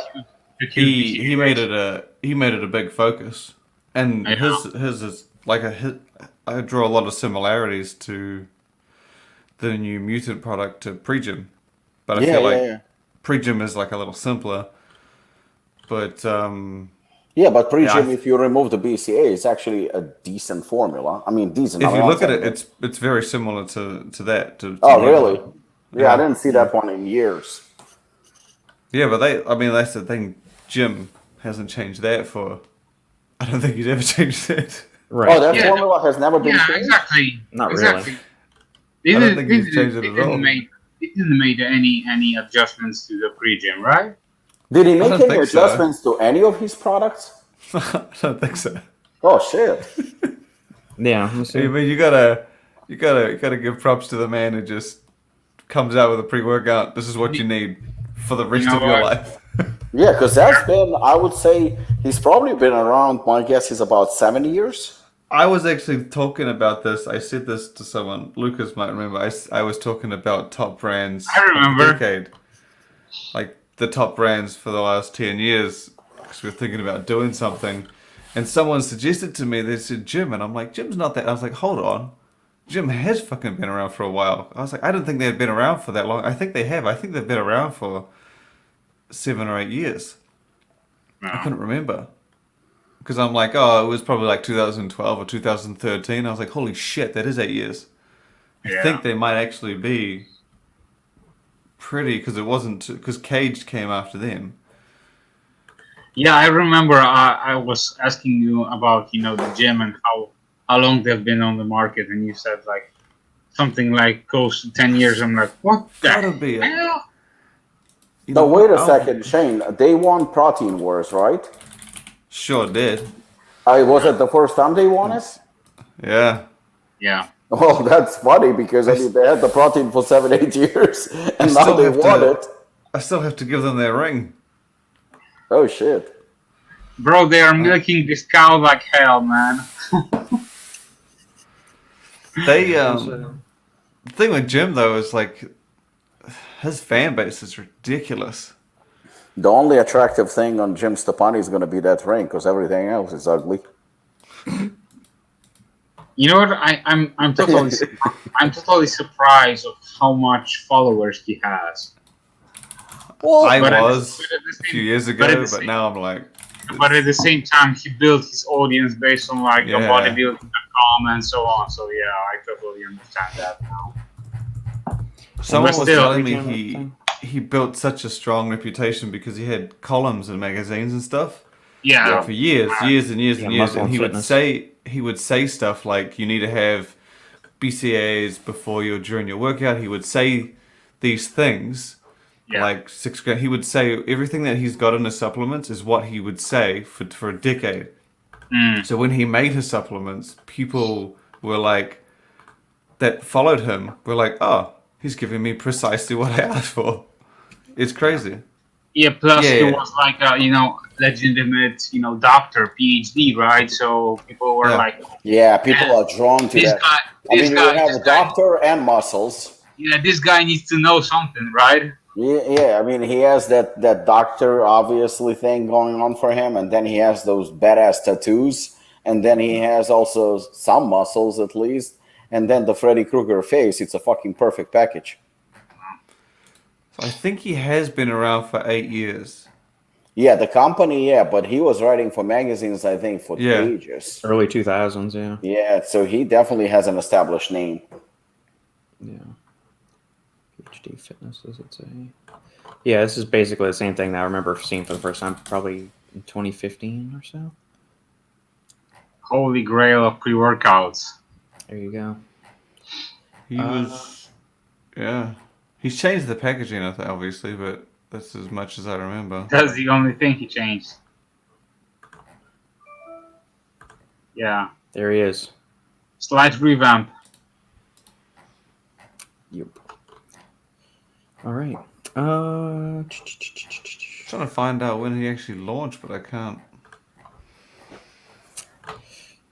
Brooke, $5 donation. Thank you, Brooke. Donation towards Game Changers, leather couches that can walk, Polish people, and innovation. We don't need any more game changers because we just found one today in the sperm thickening supplement Lock and Load. Yes. We can't give you a fat discount, but Thank you, get Brooks. you get a fat load. Thank Yes. you, Brooke. We always appreciate your support, and $5. Yes, thank you. Thank you. Even just reading the theanine dosage made me on. Yeah. I like that. Yeah. Justin Thompson. Slight change of subject. Are there any certifications or anything in the supplement world? How do you get to the level of Robert along with a piece of paper that says, I'm smart? Ha! I like the reaction. You need to buy some pretty glasses, a strange looking shirt, and some pastel Crocs of any color. And You then need to invest in LSU clothing. Yeah. And then Oh, you she marry blew me. you marry somebody like Sandy, who makes you look like a geek that fucking wears glasses and he's boring as fuck. And there you go. I don't And think start- Sandy makes him look that way. He's such an asshole. Oh my god! And all of a sudden, he made me look so nice. We interrupt this podcast to say that we are now accepting applications for new co-hosts on the Final Scoop. Please send them to supplementengineer@gmail.com. You just We're got also looking blocked. for new supplement sponsors as well. So, see spot. You assholes. To my knowledge, there is no certification in supplement science. You can go get a degree in like biochemistry, organic chemistry, biological sciences, exercise science, and then just spend your time like nerding out about supplements and things like that. But that's about it. There's no supplement degree yet. Or maybe I should come up with a supplement engineer university, and then we can say you get an official certificate and just has my stamp of approval on it. You're as nerdy as I am, and your love of supplements. You know, If I may- take a pre-workout that has a max serving of like 2 scoops, then have another one that's a max serving of 1, but confuse the two and use 2 scoops. You are now experienced, my friend. There you go. No, there is no certification. It's just lots of experience and lots of time just reading and being a nerd about all of this stuff. Read, much what it is. and once again read. Yeah. That's the thing. Robbie, you young whippersnapper. I'm gonna use the saying from Die Hard 3. Sean, congratulations, you're still alive. Wheats, afternoon. Congrats on the Overtime V3 release. Also, Robbie, I still have to claim that gift from you. Wink. Who you got winning the Mr. O? We were talking about that earlier. We think that Rami still holds on to it, but he doesn't look as good as last year. Nope. You know what? I think that he's gonna win, but to be honest with you, I wouldn't bet anything on it because it's so. I don't know. Like, who do you guys think is gonna win? None Brandon. of you think Brandon's gonna win? It's possible. Brandon's gonna. His like legs, like Brandon, you were but- talking about, his legs are still always suspect. I would love I- to see Brandon winning the show. I would like to see Brandon win, but I mean, unless if Rami comes back with that. Are you same are you gap. guys fan of Rami's physique? But just be honest. I was a Without- fan of his physique last year. I am not a fan of his physique, to I'm be not- honest with you, this year. Yeah. Like, I would not be. I wouldn't be screaming. Don't and don't compare him to anyone. Just like look at him solely and just ask, I think that- yourself, are you a fan of his physique? I think that he has a very nice small waist for a guy his size. Yeah. I think he's definitely very proportionate, symmetrical. He doesn't have a gut. So to say that that's like my type of like favorite physique, I'm not gonna go there.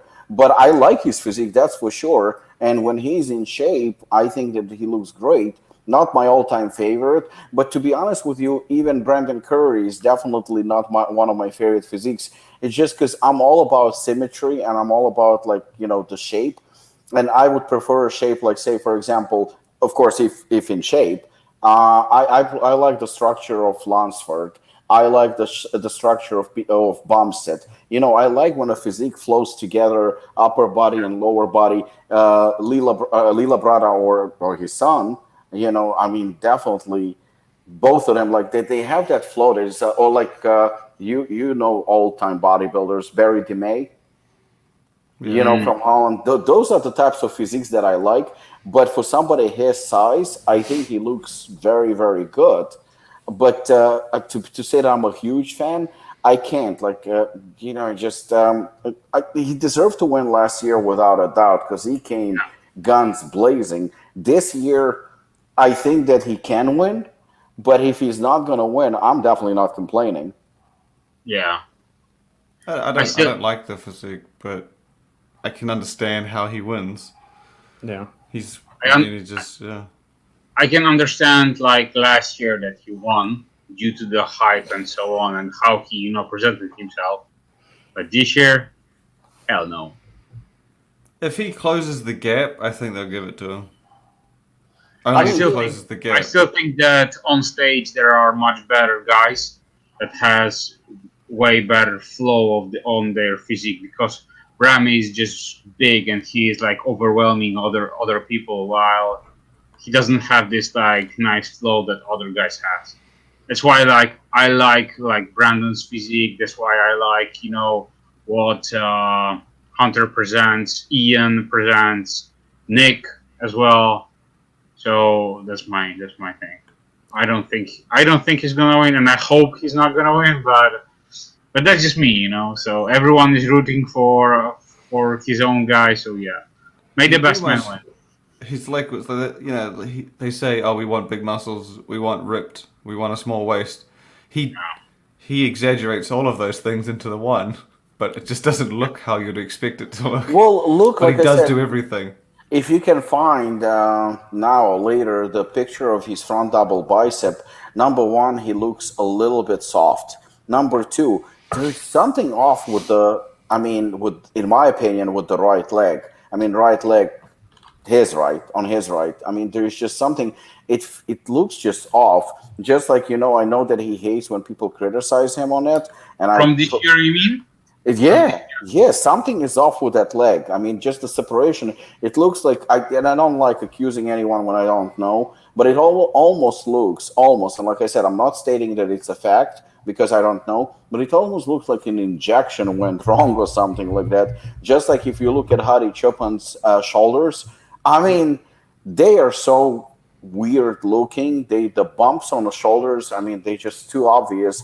And I know people accuse him of using Synthol. I don't know. I don't speculate when I don't know. But I totally see why people are saying it. It just doesn't look like a natural shape of shoulders.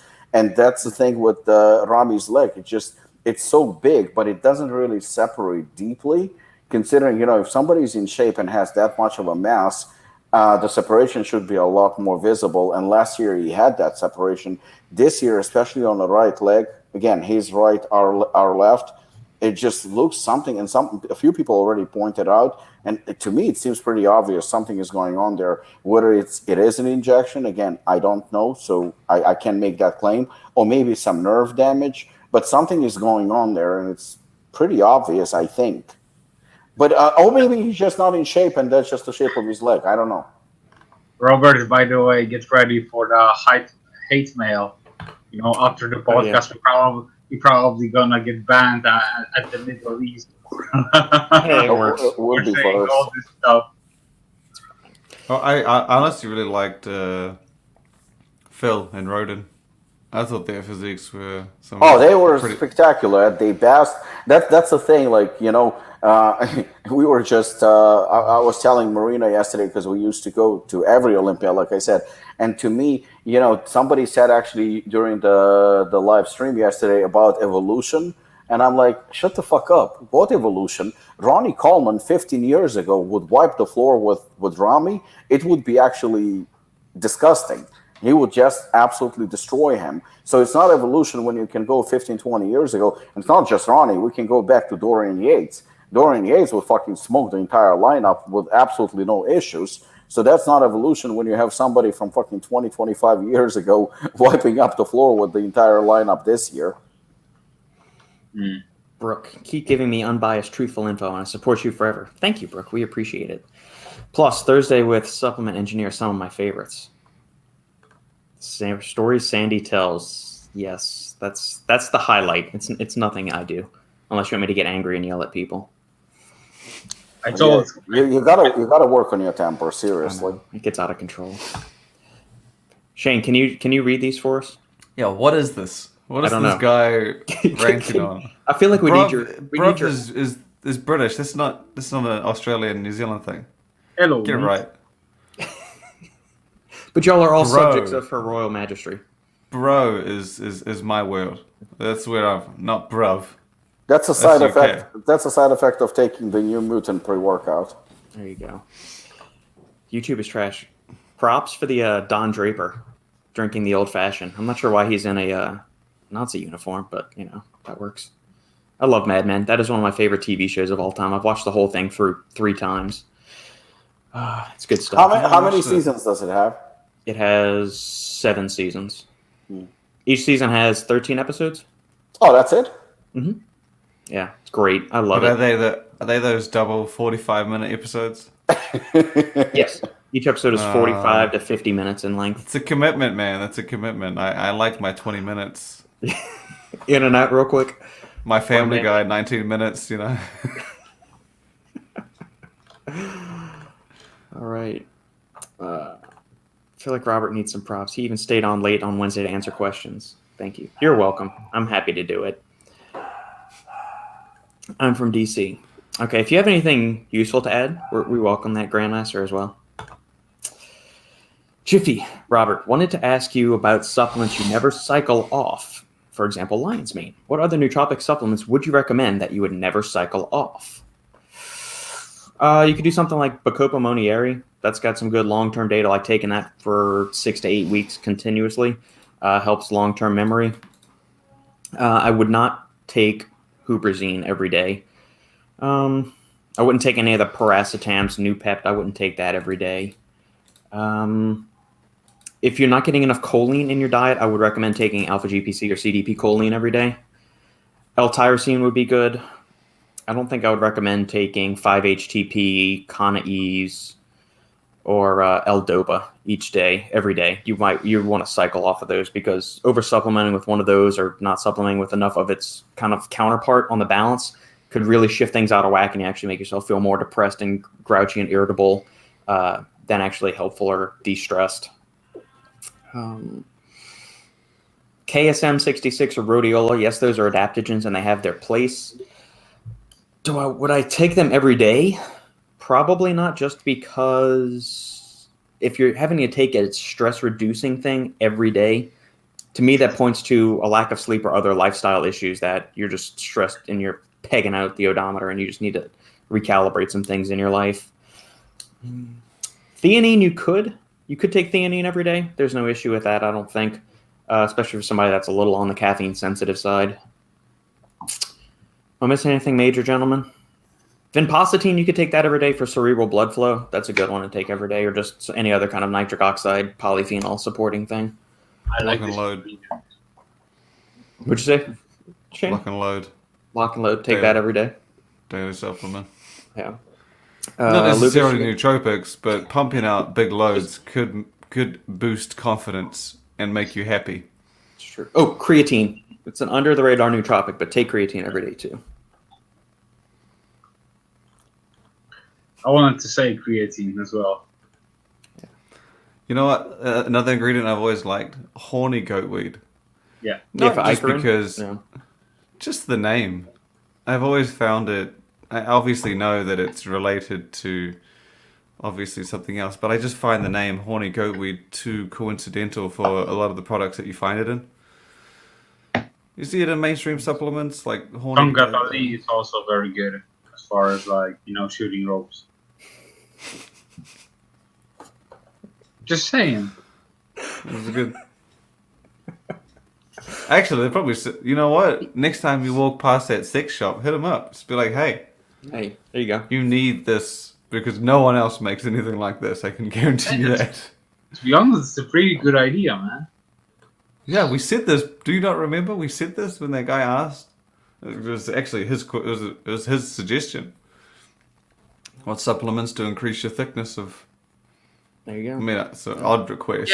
Yeah, I remember, but I'd never considered going to a sex shop and asking the owner, "Hey, maybe you can buy some supplements from my company." I've never thought they'd be like, that was weak. I need to take something to thicken it up.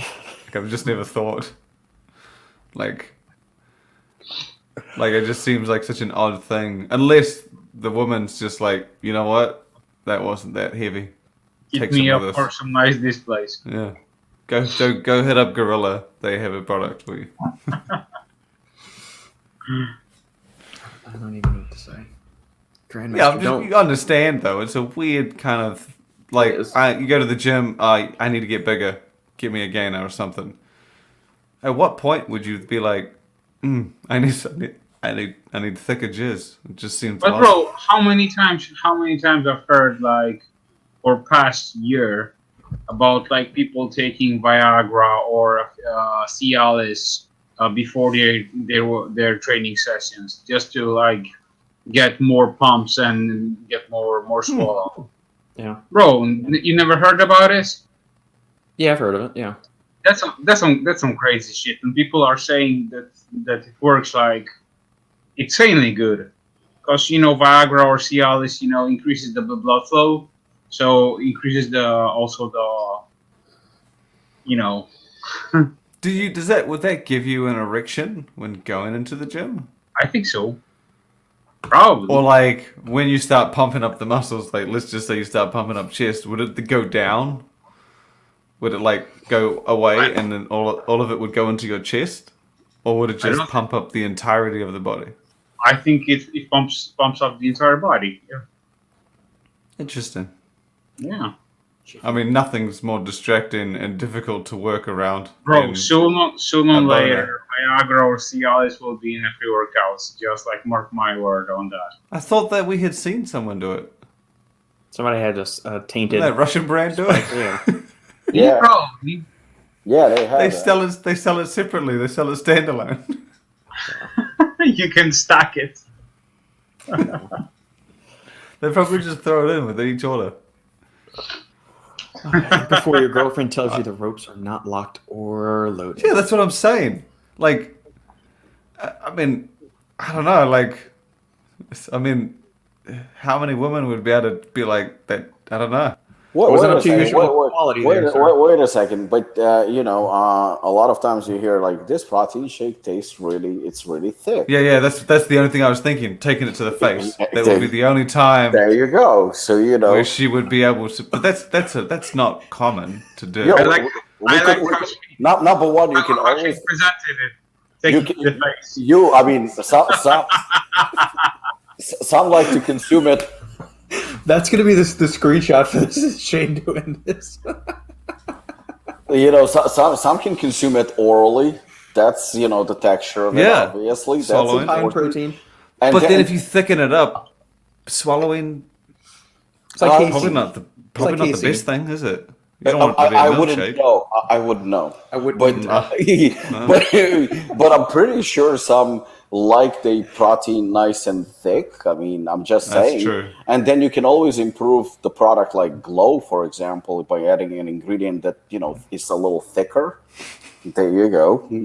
Some people could use it on their face, especially above their beards. Just to improve the. I'm gonna shut up. I'm stacking this for you. I like it. Sour Patch Candy. There was another thing. Actually, no, I won't comment on that. I'll leave that. So bad for Brooke. She just wants to talk about Star Wars. Hey, man, I'll talk about Star Wars all day long. The actual Star Wars, not the bullshit Disney's put out. We're going to talk about real Star Wars. The immersive experience. So the immersive. Have y'all seen this? Brooke told me about this on Wednesday. Apparently, there's a complete it's a new resort at Disney World. Oh yes, yeah. Like you live in a Star Wars whole thing. It's a 2-night stay, $1,200 per person per day. I just wanted to go see the Star Wars place, the attraction stuff. Yeah. Then I saw this and I was like, oh, this could complete it. And then I saw the prices. I was like, get fucked. It's ridiculous. Yeah. I like spending money as much as the next one, but I don't have it, so Star Wars is amazing. Well, Shane, just start selling your blog posts for $1,800 a pop, and then you'll have enough money. I mean, it seems to work for other outlets in the industry. Ooh, and it didn't come from me. Star Wars, yes. Star Wars is amazing. For my next Extact Expo, I'll say, look, please take part, and this will fund my 2-night stay. Sweetheart. Robert, how'd you get started? Did you start writing? Supplement Coins built up? I'll answer this on this coming week's thing with Sandy for the live stream. We're doing our live stream on Wednesday. I don't want to take, because that's a whole story and meandering through engineering and all that stuff. I'll save that I don't want to take away time and from our panel discussion here. Sandy and I'll have that as a jumping off point for this Wednesday's live Q&A. And this will also be the last call for questions, guys. I've got to hop off and go to a 6-year-old birthday party. 5-year-old, 6-year-old, whatever age the girl's turning. I don't know. Somebody from the Halflings daycare. Oh, thought you were talking about your daughter. No, my daughter's birthday's in June. It already happened. We already had that party. And we did it. Well, we were on a podcast here because I said, "Look, guys, I got to bail. I got to go to the distillery and set up everything." You love that distillery, don't you? You know, that's the best way to do it. You got adult beverages, and then you have a playground for the kids. What else do you need for a birthday party? It's everything. I just buy pizza for everybody that's there, and everybody else is responsible for their adult beverages. Actually, I had a question. This is I don't know if you can answer this, but I was curious because I had seen it came up in conversation. Me and my friend are trying to up our deadlift strength, and obviously I saw Ronnie at the Arnold. Was it last week? Week before, and he won that award. I was wondering because they say the heavier weights you lift, the more times you lift it, the bigger the long term effect, right? Like if you were to deadlift max reps for like 20 years, when you're 60, something might be broken, right? Yeah. Or like the joints get fucked up in a certain way. I was curious, is that exaggerated? Because a lot of these people that have problems obviously took some kind of drug. And my argument, or I was curious, is that let's just say the most you can ever bench is 100 kilos or 200 pounds or whatever. Yeah. Right? And you just, you can push that to maybe 220 and your joints can only take so much. But if you take some kind of drug or performance enhancing drugs and you push that to 300 pounds or 400 pounds, right? Does that mean that the wear and tear on your joints is going to be greatly exaggerated, or do those joints come up in strength as well? They come up in strength, but to a point. Like it's not. That's what I'm saying. Like, it's not forever. Like if let's just say my max bench was 100 and I managed to bench 120, and I did that for 20 years. But then someone who takes drugs and their max bench was 100, but they took drugs and they could bench 300. Would that not just greatly enhance the damage caused to your joints, because your joints wouldn't come up to match? Yeah, you're absolutely right. So, for example, there were actually not exactly studies, but observations. You're all familiar, obviously, because you had to hear about it, a drug called Anadrol, right? So Anadrol is a very, very, definitely the most powerful anabolic steroid, oral anabolic steroid. I mean, you can literally gain an average of even 10 pounds, especially if you're a newbie, in a matter of like 1 week, but probably even more to some extent. And it's also a very powerful strength drug. So it's not just muscle building drug, but it's also strength drug. It also makes you retain a lot of water. It's very liver toxic and whatnot. So basically taking something like Anadrol basically answers your question. So say, for example, like you said, 100 kilos or something like that, right? Is that what you're talking about, Robbie? Anadrol? Yeah, no, this is Superdrol. This is a different steroid. Yeah. But it's short for super Anadrol, see? So if you take Anadrol, you're going to get stronger, but your body, like you said, like for example, if you're training naturally, right, you're going to get stronger over a course of a few, say, years or whatnot. Yeah. If you're taking Anadrol, you're going to get stronger within a week. A lot stronger, but your body is not ready for it. Okay. That's the reason why you can tear a muscle so easily, because you're just not ready. You're not trained for it. That's an effect of obviously, the drug itself that makes you stronger. You become almost like a Superman, and you can push a lot heavier weight, but your joints are obviously not ready for it. Your ligaments are not ready for it. Even your muscles, to a certain extent, are not ready for it, because you can jump in bench press by like 10, 20, even more pounds, which is substantial, especially like in a matter of a week. So yeah, it can definitely exaggerate or put you at risk at problems or injury a lot faster. So you're absolutely right. I mean, the theory is correct. We were just talking about it because it came up of, you keep lifting weights like that, you're going to be limping or getting a hip replacement. And I was like, I feel like that might just be the typical argument for people who have pushed it you're right. Made their bodies. Yeah, number where someone one, who does it naturally may not necessarily. I just ran into a picture. I just saw a photo on Instagram of Dexter Jackson, and Dexter Jackson from last year, and Dexter Jackson right now at the Expo, now that he retired and obviously doesn't take or doesn't take at least as many substances as he used to take. He's probably on some sort of TRT or whatever, and his body does not look remotely the same to what he looked like last year. So the thing is our body will. We all have like genetic predisposition to a certain look, to a certain way we are. So that's the reason why, like, if you take steroids right now, the way you are right now, and you can build bigger muscles faster, obviously. Once you remove those drugs from your system, what your body's going to do is going to go back to your natural current state. It's not going to look the same. It's going to look different. So if you are training naturally, in 10 years, whatever muscles you gained, your body obviously adapted. It had a long time to adapt to that process of gaining those muscles. But if you're taking something and you're taking something that's going to, speed it up considerably, obviously your body is not ready for it. Visually, you're going to look impressive, strong. You're going to be a lot stronger physically, perhaps, but you're definitely not going to be, your body is definitely not going to be ready for it. You're not even going to be close to that. So you're putting yourself at risk. Will it happen? Will you tear a muscle? Will you get injured? Maybe, maybe not, but the possibility is definitely there. Yeah. Shane jumping on a cycle or what? No. We were just, because our deadlifts, me and my friend, we both bumped up. And I was just like, I wonder if it's going to have a long-term... And we were talking about it, because again, I saw Ronnie comment, and he was just like... I said, I feel like the guys that always have these bad hips or ligaments or muscle tears are guys who are like lifting ridiculous amounts on drugs. But that was like, I was like, they always hurt the joints and the point in which muscles are connecting, which is probably the one place that the drugs don't do anything, because you can't really make them stronger. Yeah, and part of it is execution. Like, how's their form? Because I mean, Ronnie wasn't delicate with those weights. I mean, yeah, but I still feel like like if he was lifting perfect form and still doing 800-pound deadlifts and leg press it, whatever, I still feel like he might have the same problem. Yeah, you would eventually. Right. But that was what I was saying. Like, if you took away the drugs and he still pushed himself, he would be lifting within the realm of his joints and hips, and they may. I would at least think that would lessen it. Correct. I mean, obviously you could just take away the weights altogether and it wouldn't have a problem. But it's that was my point. Like, is it still a big worry, long-term effects if you're lifting naturally and still trying to get strong? But I don't know. That's what I was curious. Yeah. But we kind of came to the same conclusion as well. Yeah.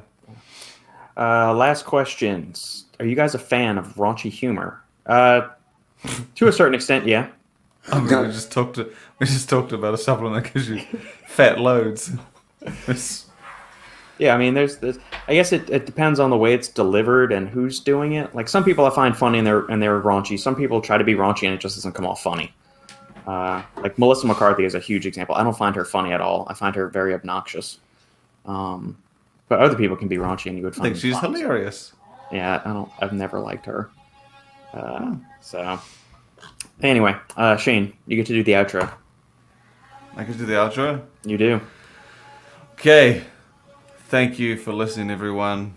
Make sure you smash that like button, you bang that subscribe button, and you just pound that follow.